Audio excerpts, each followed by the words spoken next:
You ask Tiger to solve. This deals with linear equations with one unknown. The final result is x equals 2. Let's solve it step by step. Simplify the expression. Group like terms. Simplify the arithmetic. Group all constants on the right side of the equation.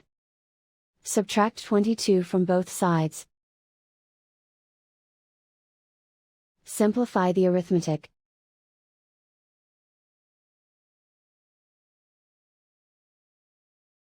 Isolate the x.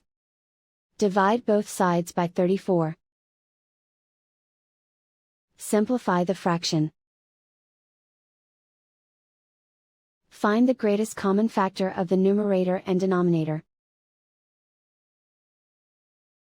Factor out and cancel the greatest common factor.